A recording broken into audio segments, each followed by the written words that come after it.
Hasta la fecha, más de 30 millones de personas en el mundo están enfermas o han enfermado de COVID. Más de 900,000 personas registradas han muerto, casi 1,000,000 de personas. En El Salvador, según los datos oficiales, aunque se cree fuera de esos datos que es mucho más, hay 27,000 casos confirmados y más de 800 muertes. Los doctores, incluso de nuestra iglesia, dicen que es mucho más. Si hablamos de los datos de nuestra iglesia, de hermanos nuestros, de aquellos que decidieron contarnos por pedir oración, más de 90 personas enfermaron y más de 17 hermanos nuestros partieron con el Señor en tan solo 5 meses. 17 personas murieron. Lo que estamos viviendo va a quedar en la historia, se va a contar, así como hablamos de la peste negra, de la peste española y otras cosas más. Lo que estamos viviendo va a quedar en la historia, no tanto quizás por la cantidad de muertos, porque si lo comparamos con la peste negra, que acabó con 2/3 partes de toda Europa y duró 300 años sin hallarse cura la pandemia. 300 años. No hay manera de compararlo con eso. Pero sí nosotros sabemos que va a pasar a la historia porque un virus, el miedo, la angustia a la muerte, porque es de alto contagio, paralizó el mundo moderno. Lo paralizó completamente. Algo nunca visto, nunca. Ni la peste negra que solo fue en Europa. Esto es algo mundial. Pero eso a nosotros nos debería de hacer reflexionar y hacernos preguntar, ¿por qué nosotros? ¿Por qué usted y yo quedamos vivos? ¿Por qué somos sobrevivientes? Y es que nosotros pudimos haber sido de esos 17 y contando. Y debemos de preguntarnos para qué esta nueva realidad. ¿Para qué estamos enfrentando una nueva normalidad? Para responder esta pregunta, mi objetivo en esta mañana es uno solo. Yo quiero convencerte este día que la nueva normalidad es un nuevo comenzar en Dios que Él te está regalando después de su juicio mundial para que como su remanente, como sus sobrevivientes, como su remanente, regreses al compromiso de expandir piadosamente el reino de Dios en la tierra.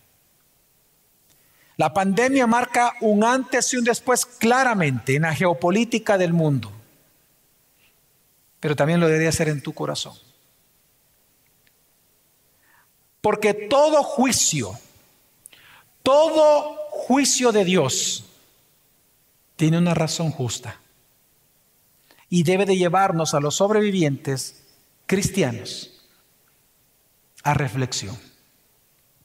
Así que en esta mañana quiero convencerte de esto, pero lo haré a través de la gran historia del diluvio, que como vamos a observar en este momento, fue la respuesta justa de Dios a la maldad del hombre, pero que a su vez el diluvio reveló la intención y el propósito noble de Dios de salvar un remanente que, viviendo ya en una nueva normalidad que iban a enfrentar y que enfrentaron una nueva creación, una nueva realidad, una nueva geografía, una nueva geopolítica, fue en esta creación renovada que Dios los puso para que expandieran una vez más su reino en la tierra. 3 puntos, voy a tratar 3 argumentos, te voy a dar para poder ver que esa es nuestra misión. Y es un patrón que vemos en Dios en la Biblia. Número 1, veremos el Dios que juzga en la humanidad. Número 2, vamos a ver el Dios que nunca se olvida de su pueblo. Y número 3, la respuesta piadosa del pueblo de Dios a su Salvador. Veamos el primer punto, Dios juzga a la humanidad. Uno de los temas principales que nosotros vemos en la Biblia, de estos temas longitudinales que va desde Génesis hasta Apocalipsis, es el gran tema del reino de Dios. El reino de Dios en la Biblia, por la misma Biblia, es definido como el gobierno o la bendición de Dios sobre un grupo de personas que están en el lugar de Dios, en el lugar que Dios ha escogido para hacerlo, para manifestar su bendición y su presencia con este pueblo. Este patrón del reino, nosotros lo vemos por primera vez en el jardín del Edén.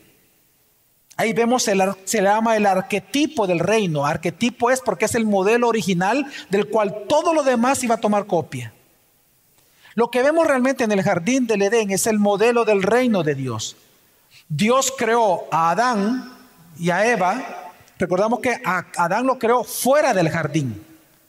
Él crea a Adán fuera del jardín y pone en el lugar de Dios, en el jardín que es el lugar especial de Dios, pone a Adán ahí. Luego crea a la mujer. Y luego entonces en ese lugar de Dios, Dios pone su bendición sobre ellos. Y aquí es donde nosotros vemos el arquetipo del reino de Dios. Vemos el gobierno de Dios, la bendición de Dios sobre un pueblo de Dios, en ese momento de 2 personas, en el lugar que Dios había escogido, el jardín del Edén.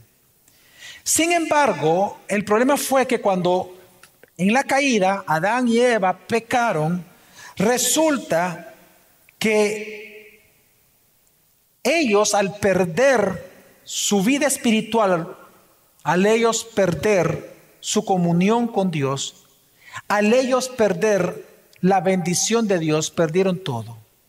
El jardín, la presencia, la bendición, el reino.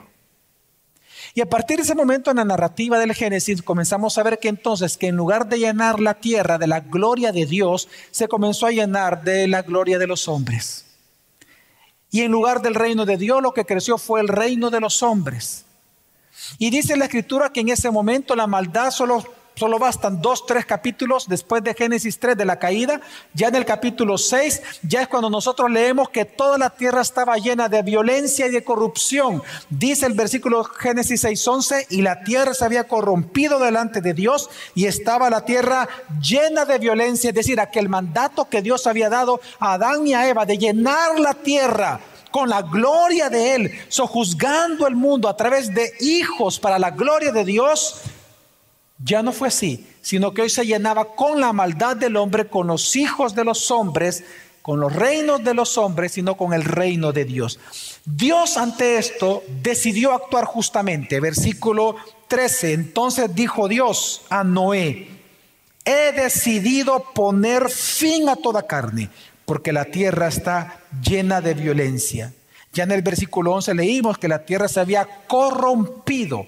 Por lo tanto, dice, por causa de ellos, y aquí voy a destruirlo juntamente con la tierra.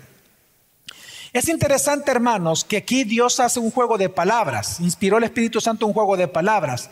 Cuando Dios dice a Noé, voy a destruir, la palabra destruir tiene la misma raíz hebrea que la palabra, versículo anterior, la tierra estaba corrompida. La misma palabra corrompida, la misma raíz de destrucción.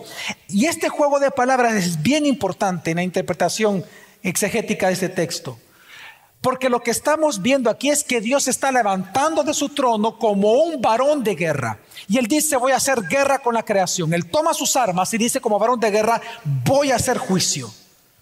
Se levanta como un juez y varón de guerra, quien ahora Él va a pagar conforme al delito cometido en la tierra. Y por eso el juego de palabras es importante. Lo que Él está diciendo es lo siguiente: así como ellos han arruinado, porque es la misma raíz, así como ellos han arruinado la tierra, pues ahora yo voy a arruinar toda la tierra y los voy a matar a ellos en contra de ellos.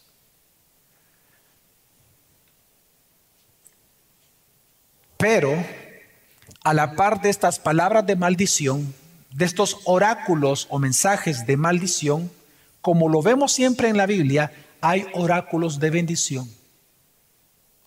Y entonces viene Dios y hoy va a dar un oráculo de bendición a Noé. Y le dice el versículo 14, hazte un arca.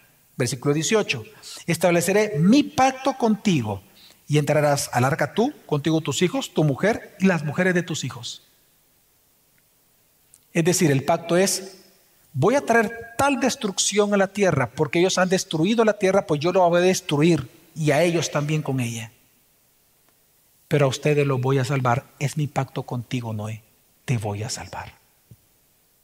Ahora, en esta parte de la narrativa aprendemos varias cosas importantes rápidamente. Número uno, podemos observar, hermanos, que las calamidades que hay en el mundo, las calamidades mundiales como el diluvio, no son accidentes, son juicios de Dios. La pandemia no es un accidente. Es juicio de Dios. Obviamente el hombre ha originado ese juicio. Y esto es importante porque lo que también nos está diciendo el texto es que Dios odia el pecado y por eso lo juzga. Si tú pensabas de que Dios no juzga los pecados de la humanidad, hoy estamos en tiempos de juicio. Y lo digo porque la gente así vivíamos antes del COVID. Como que, no sé, todo tranquilo y como que Dios no hace nada. Y pues Dios ha parado la maldad de alguna manera. Dios ha parado muchas cosas y obviamente la maldad continúa. Y ya vamos a ver ese punto. Pero lo que estamos viendo es que Dios odia el pecado y lo juzga. Y eso es algo que vemos en la Biblia. Dios envió diluvio para juzgar la tierra completamente. A toda la humanidad. Solo 3 capítulos después del diluvio, encontramos que vuelve a juzgar a toda la humanidad, ya no destruyéndola, pero sí confundiendo las lenguas en la Torre de Babel. Porque ahí estaba toda la humanidad concentrada en el mundo. Todos los seres humanos que viven en el mundo estaban en ese momento concentrados en la Torre de Babel. Y Dios manda juicio a toda la humanidad de la tierra. Luego más adelante vemos que Dios juzga ciudades enteras, Sodoma y Gomorra. Vemos que los israelitas que infringieron el pacto no los dejó entrar a la tierra prometida y los mató en el desierto y solo entraron sus hijos. Ya estando en la tierra prometida, y vemos ahí una vez más, vemos ahí el reino de Dios parcial.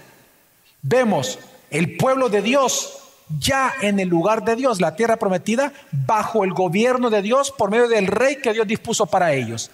Pero ellos infringieron el pacto una vez más y por lo tanto Dios vuelve a hacer juicios contra ellos. Y entonces hoy vienen los asirios, se los llevan a unos y luego los babilonios años después a los otros, al reino del sur, a Judá. Y luego vemos en la Biblia el gran juicio de los juicios, a Jesucristo en la cruz, juzgando tu pecado y juzgando mi pecado. El Hijo encarnado. Y también vemos al final de los tiempos en Apocalipsis y en 2 Tesalonicenses que Jesucristo vendrá por segunda vez.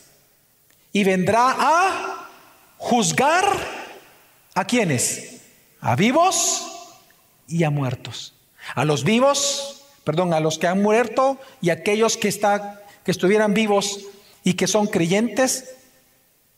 Ahí es donde viene la resurrección de sus cuerpos. Se nos da un nuevo cuerpo a nosotros y nos vamos con Él al cielo.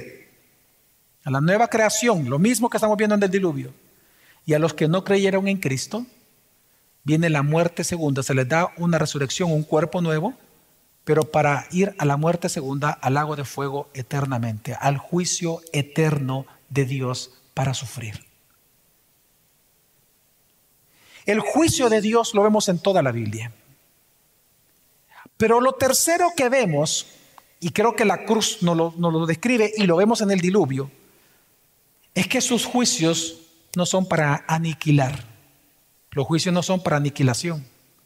Los juicios son para purificación y para Él mostrar y exhibir su gracia redentora. Por eso los juicios, el Dios como juez, que es un atributo de Él, ya vimos eso durante la cuarentena, los atributos de Dios. Por eso Dios como juez o la justicia de Dios es parte, se llama, de sus atributos de bondad. Los juicios de Dios son buenos. Para darme a entender en este punto, ¿es bueno o es malo que un gobernante o que los gobernantes o las autoridades de un país castiguen al malvado? ¿Es bueno o malo? Es bueno. ¿Por qué acusar de malo a Dios cuando Él castiga el pecado en el mundo? Es bueno. Entonces la justicia, los juicios de Dios no son para aniquilación. La justicia de Dios es para purificar y mostrar su gracia redentora. Por eso vemos que a la par de los juicios, a la par del oráculo de maldición está el oráculo de bendición, cuando dice que el arca funcionaría como una cápsula de rescate y de redención del remanente de la raza humana y de los animales, obviamente. ¿Pero por qué?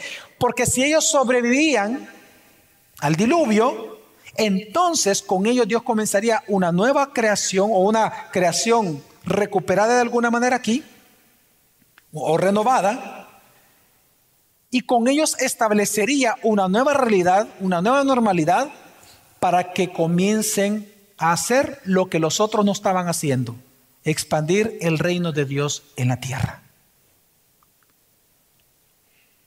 Ahora la pregunta es, continuando con la narrativa que no la hemos terminado, ¿sobrevivieron? ¿Qué sucedió? 120 años después de que Noé comenzó a construir el arca, cuando él tenía 600 años de edad, dice la Escritura que el diluvio comenzó. Dios cierra la puerta a espaldas de Noé del arca, y en ese momento comienzan a romperse las fuentes del abismo. Es decir, que comienzan a haber terremotos en todo el mundo, terremotos como nunca antes la tierra ha experimentado, ni nosotros jamás lo hemos experimentado. Terremotos inimaginables para nosotros, porque comienzan a romperse la tierra de tal manera que el agua comienza a surgir de abajo para arriba. Por eso es grandioso lo que está narrando. Es lo que está tratando de decir. Y comienza a llover por primera vez en la creación. Nunca había llovido. Y comienza a llover lluvia, es decir, agua del firmamento para abajo y aguas de dentro de la tierra para afuera. Y comienza entonces en esos momentos, y dice la Biblia, por 40 días y 40 noches comienza a producirse el diluvio. Noé y su familia estaban adentro escuchando los gritos y alaridos de la gente morir, porque el juicio había comenzado en la tierra. Noé, Noé, ayúdanos. Y no podía hacer nada. Si salía, moría. Dios cerró la puerta, era el único que la podía abrir del arca. Y la gente corriendo y los animales buscando los lugares más altos, que es lo natural que hace el ser humano, comenzaron a subir la montaña, y resulta que en esos 40 días y 40 noches de diluvio, terremotos, simplemente a los padres les tocaba abrazar a sus hijos y morir cuando venían a venir las grandes olas, porque no hubo montaña que no quedara cubierta por muchos metros en todo el mundo. Y después de 40 días y 40 noches, lo único que se oía en todo el mundo era la lluvia caer. Las voces cesaron, porque todo murió. Génesis 7 dice: todo aquello en cuya nariz había aliento de espíritu de vida, todo lo que había sobre la tierra firme, murió. Exterminó pues Señor, dice, exterminó pues el Señor. Exterminó es una palabra militar. Vemos una vez más el varón de guerra. Exterminó pues el Señor todo ser viviente que había sobre la faz de la tierra. Solo quedó Noé y los que estaban con él en el arca. Ahora, en esta cuarentena de Noé, porque eran 40 días, 40 noches que llevaba, no era fiesta lo que había dentro, era llanto, era dolor. Los tíos y los primos murieron. Los papás de las nueras, es decir, los suegros de los hijos de Noé, murieron. Sus hermanitos, si las nueras tenían hermanitos, hermanitas, murieron. Aflicción, dolor, tristeza. ¿Cómo usted se ponía cuando de repente, y más, el primer caso en El Salvador de COVID y toda la gente, ¡ah! ¿Y cómo? Usted se imagina en el mundo, Noé, y decir, solo yo he quedado. ¿Pero por qué, Dios? ¿Por qué? ¿Se imagina la cantidad de preguntas que pudo haber existido en ellos con mucho dolor?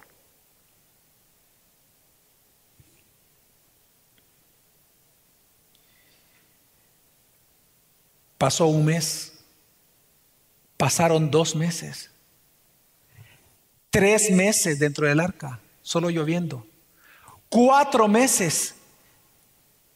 Yo no sé si lo pensaron o no, pero fueron seres humanos y me pongo a pensar en lo que sucedió aquí en El Salvador. ¿Qué pasará si no cesa? ¿Qué pasará si se nos termina la comida? Noé, ¿qué pasa si se nos termina la comida? No deja de llover. ¿Qué va a pasar con nosotros? ¿Qué pasa si no encuentran la cura al COVID, si no hay vacuna? ¿Qué pasa si me despiden del trabajo? ¿Qué pasa si tú te mueres, mi amor? ¿Qué pasa si tú te mueres?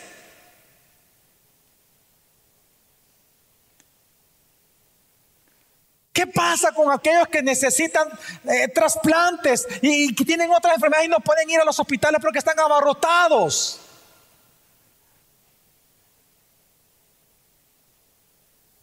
Y es en ese momento, 150 días después de silencio,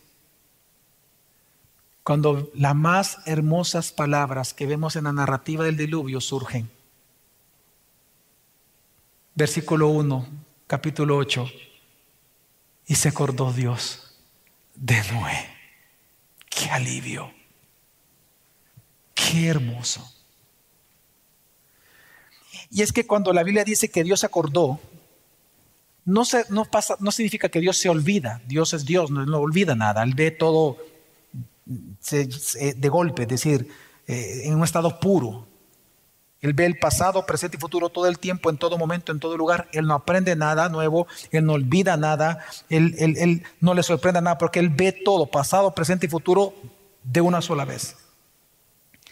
Cuando dice que Él se recordó, es una palabra hebrea que significa que en base a un pacto previo, Él actúa fielmente para cumplirlo. En otras palabras, el 8.1 dice, cuando dice que se acordó Dios de Noé, significa que ese día Él comenzó a actuar para concluir o consumar la salvación de Noé y todos los que estaban dentro del arca. Por eso el versículo dice, y se acordó Dios de Noé, y sigue diciendo, y de todas las bestias y de todo el ganado que estaban con él en el arca. Y Dios hizo pasar un viento, ahí la palabra es ruá, el mismo espíritu, Génesis 1. Ruá. Y Dios hizo pasar un viento sobre la tierra, sobre las aguas, y éstas decrecieron. Claramente el narrador de la historia de Génesis, claramente sabemos que es Moisés quien escribió Génesis. Hermanos, claramente lo que nos está enseñando Moisés es a ver la conexión entre Noé y Adán. Resulta que ahora Noé es el segundo Adán. Es un segundo Adán. Es el nuevo Adán que Dios está preparando y va a poner para una nueva creación, una creación renovada, una recreación que Él está haciendo. Porque lo que estamos viendo en la narrativa del diluvio es que Dios está haciendo un nuevo comienzo, una nueva normalidad para todo el mundo. Es más, si usted se da cuenta, Moisés se toma el tiempo para hacernos ver de que Dios está llevando a la tierra, con el diluvio, Dios llevó a la tierra a su estado original. Porque en Génesis 1 se nos dice que lo primero que Dios hizo fue separar las aguas, el agua del firmamento, del agua de abajo y de la bola que queda de en medio. De ahí dice que es la tierra, porque recuerde que la tierra primero fue una masa de agua y de ahí hace surgir lo seco. ¿Se acuerdan, hermanos? Pues ¿qué estamos viendo aquí? Que con el diluvio, y por eso hice énfasis en eso, Dios hace salir una vez más aguas del firmamento, aguas de abajo, vuelve a cubrir la tierra como una sola masa de agua, y ahora el mismo espíritu que se movía sobre la faz de las aguas de Génesis 1, resulta que es el mismo espíritu que se mueve sobre la faz de las aguas ahora del diluvio para hacerlas decrecer. Claramente toda la narrativa nos está llevando a una nueva creación. Y así fue como lo recibieron los oyentes originales de este texto. Era una nueva creación, para una nueva realidad. ¿Pero para qué? Para que volvieran entonces a recordar que Dios había iniciado una recuperación para expandir su reino. Así que, hermanos, aquí vemos que Noé es el Adán en una nueva creación renovada. Dios está haciendo una nueva normalidad para un nuevo comenzar, para que su remanente cumpla la misión original que tenía Adán, y era expandir su reino en la tierra, porque Adán fracasó. Y esto lo vemos claramente en el mensaje que Dios le da a Noé una vez salió del arca. El mandato de Dios fue la siguiente. Veamos la fórmula que ocupa Dios aquí. Génesis 9:1 dice: y bendijo Dios a Noé y a sus hijos y les dijo: sed fecundos y multiplicaos y llenad la tierra. Es la misma fórmula que le dio a Adán. ¿Ve usted eso? Es lo mismo. Porque Él es el nuevo Adán, en una nueva creación, en una nueva realidad, en una nueva normalidad, para que expanda su reino en la tierra. Pero para que Él lo logre, Dios le agrega a esto un nuevo pacto. Y Él le dice, versículo 11 al 16: yo establezco mi pacto con vosotros y nunca más volverán a ser exterminada toda carne por las aguas del diluvio, ni habrá más diluvio para destruir la tierra. Y dijo Dios: esta es la señal del pacto que hago entre yo y vosotros y todo ser viviente que está con vosotros por todas las generaciones hasta el año 2020 incluido. Pongo mi arco en las nubes y será por señal del pacto entre yo y la tierra. Cuando el arco está en las nubes, lo miraré para acordarme del pacto eterno entre Dios y todo ser viviente de toda carne que está sobre la tierra. Claramente, hermanos, Dios se acordó de Noé para que él cumpliera el plan original de expandir el reino de Dios en la tierra, es decir, hacer famoso el nombre de Dios en la tierra. No es el nuevo Adán, pero para que este nuevo Adán, él logre esta misión, Dios dice no volver a destruir a la humanidad como lo hizo con el diluvio. Y es que tiene razón, porque la paga del pecado es ¿qué? Muerte. Significa que por cada pecado que usted y yo cometemos, en ese momento, después de pecar, ¿qué tiene que suceder con nosotros? Morir. Pero si Dios fuera así, solo justicia, sin misericordia y gracia, solo justicia, ¿qué reino tendría Él? ¿Qué súbditos? Todos estaríamos muertos, porque ¿quién no peca? Entonces quiero que veamos qué es lo que está haciendo Dios aquí. Y esto es bien interesante. Dios, para que surgiera el reino, para que se expandiera, Él dijo: no los voy a destruir,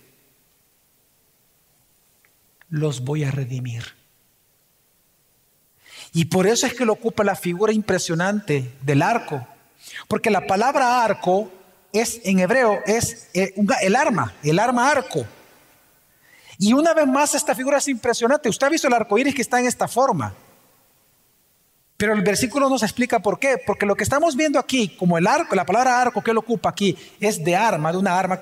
Lo que está diciendo es que Dios, como varón de guerra, Él se levantó y Él tomó su arco y comenzó a lanzar las flechas del diluvio sobre toda la humanidad y sobre toda su creación. Pero resulta que Él, lo que le está diciendo no es que Él viene como el varón de guerra que terminó de hacer justicia y viene con la victoria en la mano y toma su arco y lo pone en la pared y lo cuelga.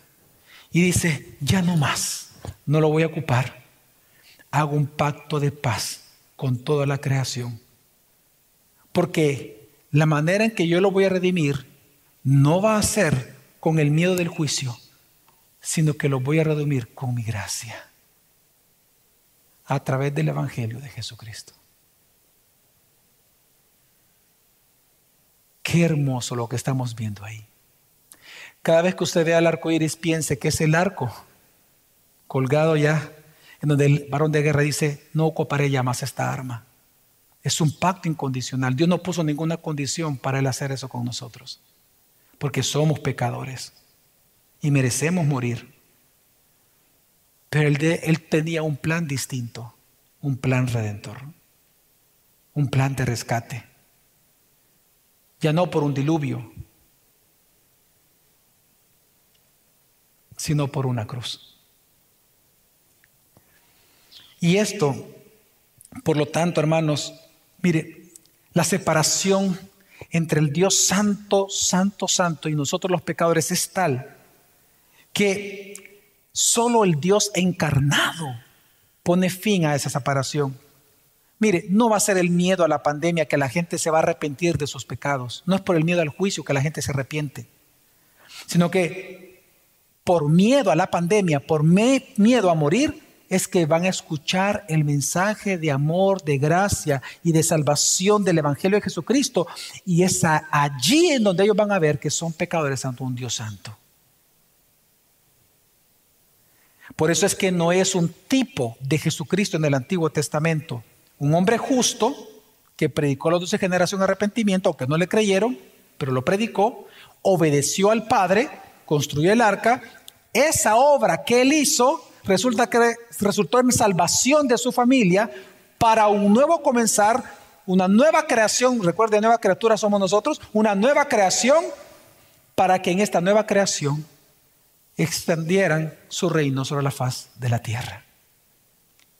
Pero más grande que Noé es nuestro Señor Jesucristo. Porque si bien la salvación que Noé, a través de su obra por el arca, Noé no fue el Salvador, entendamos, es Dios. Pero entendamos la figura. Si bien la salvación de Noé la salvación de Noé y su familia fue temporal porque tuvieron que morir, la salvación que ofrece Jesucristo es eterna y para siempre. Hermanos, de igual manera que a ellos se les dio una asignación, la misma, de expandir el reino, así nosotros hoy. ¿Ya se dieron cuenta, hermanos, que ustedes, que mi familia y yo somos el remanente cristiano en el mundo después del COVID? ¿Somos los sobrevivientes? La misión de nosotras es muy clara en la Biblia. Regresemos a las primeras obras. Comprometámonos una vez más al compromiso primordial, a la gran comisión: expandir el reino de Dios piadosamente mediante la predicación del Evangelio y la vida del Evangelio de Jesucristo.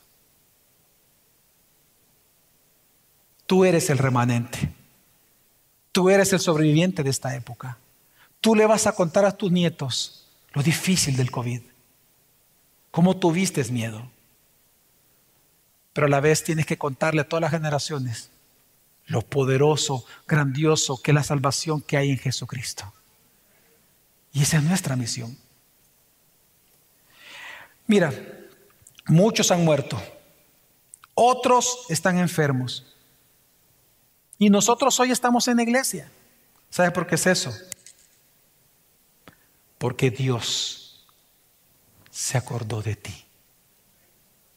Dios se acordó de ti. Dios se acordó de ti como se acordó de Noé. Dios se acordó de ti y de tus hijos. Y por eso estamos aquí, para anunciar las virtudes de aquel que nos salvó. Así que estamos en una nueva realidad, en una nueva oportunidad que Dios da, en un nuevo comienzo, para retomar la vieja y grandiosa misión de expandir el reino de Dios, de Cristo, por medio de su evangelio en la tierra. Al final de este COVID, la ciencia le dará la gloria a las vacunas, los políticos a sus políticas, los médicos a su profesión y conocimiento, y los cristianos pues se la daremos a Dios. Entonces, ¿cuál debe ser nuestra respuesta si somos nosotros el remanente que ha quedado? Bueno, creo que podemos ver lo que hizo Noé y tomar un ejemplo. Noé, cuando bajó inmediatamente del arca, dice capítulo 8, versículo 20 al 21, y edificó Noé un altar al Señor. Es decir, lo adoró. Y tomó de todo animal limpio y de toda ave limpia y ofreció holocaustos en el altar. Y el Señor percibió el aroma agradable. El sacrificio de holocausto, distinto al sacrificio de expiación, que no existía en aquel momento porque Moisés no había nacido aún. El sacrificio del holocausto es un sacrificio de consagración. Es decir, 3 cosas hizo Noé. Adoró a Dios, le dio las gracias, pero entendió su misión y dijo: consagro mi mente y mi vida todo para ti. Hermanos, esto nos enseña a nosotros que ante esta nueva normalidad, ante esta nueva realidad, nueva geopolítica que ha comenzado, nuestra respuesta no tiene que ser el miedo. Nuestra respuesta tiene que ser la piedad. Volver a ser piadosos, como en tus primeros días de cristiano. Tienes que volver a la piedad. No puedes jugar con Dios una vez más. No puedes hacerlo. En el nuevo pacto con Jesucristo hemos sido hechos nuevas criaturas. Pertenecemos ya al reino de gracia, por gracia al reino ya inaugurado por Jesucristo. Y tenemos la misma misión de expandirlo a través del Evangelio. Y es la razón por la cual quedamos vivos en esta pandemia, para volver a la vida piadosa del Evangelio y para el Evangelio. Hermanos, debemos de volver a hacer las primeras obras. Debemos de darle una vez más sentido a nuestra vida, a cada esfera de actividad en la cual nosotros participamos, al trabajo, en la política, en la economía, en la educación, en tu vida privada, en tus hábitos. Debemos de volver al Evangelio, a centrar todo en Jesucristo. Si no lo hacemos, no hemos aprendido nada entonces con el COVID. Y estamos ignorando el propósito de Dios. Una vez más. Hermanos, los que no son cristianos verán esta nueva normalidad como una nueva oportunidad de hacer nuevos negocios, nuevas corrupciones, nuevos robos, nuevos vicios, nuevas modas.